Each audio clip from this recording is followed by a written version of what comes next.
नमस्कार श्रोते हो. श्री स्वामी समर्थ. संजीवनी स्वामी कृपेची भाग 1 यामध्ये आपले स्वागत आहे. या पुस्तकामध्ये आपल्याला स्वामी कृपेची अनुभूती जाणून घ्यायला मिळेल.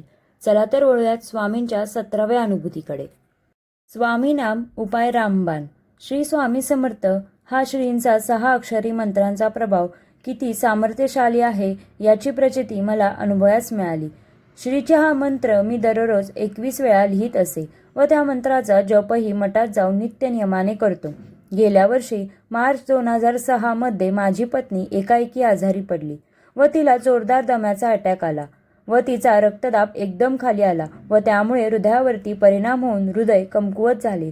एक बाजूच कामच करेना. तिला लगेच संजीवनी हॉस्पिटलमध्ये दक्षता कक्षामध्ये दाखल केले व योग्य ते उपचार सुरू झाले, परंतु 8 दिवस झाले तरी प्रकृतीत सुधारणा होईना. डॉक्टरचे उपचार जोरात चालू होते पण फरक पडत नव्हता. शेवटी माऊलींचा आधार घेतला. त्यांच्या नामाचा जप व नित्य पूजा चालू होतीच, पण श्री स्वामींना साकडे घातले व पत्नीची प्रकृती सुधारणा होत नाही तोपर्यंत मठात श्री स्वामींच्या दर्शनाला येणार नाही असे म्हटले.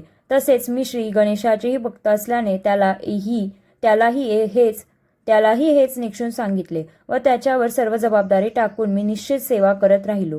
आणि आश्चर्य असे झाले की 2 दिवसांनी पत्नीची प्रकृती सुधारणा होऊ लागली व 8 दिवसांनी पूर्वता बरी झाली. आता तिची प्रकृती पूर्वीसारखी झालेली आहे. खरोखरच हे श्री स्वामींच्या कृपेमुळेच झाले, हे निर्विवाद सत्य आहे.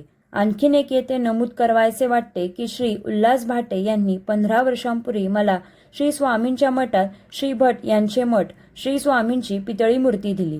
मी लगेचच दुसऱ्या दिवसापासून नित्य देवपूजेच्या देवघरात ठेवून तिची भक्तिभावाने पूजा करू लागलो.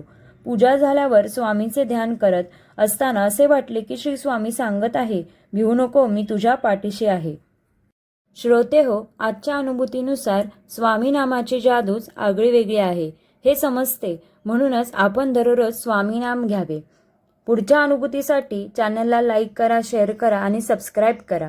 भेटूयात पुढच्या अनुभूतीमध्ये. दिगंबरा दिगंबरा श्रीपाद वल्लभ दिगंबरा.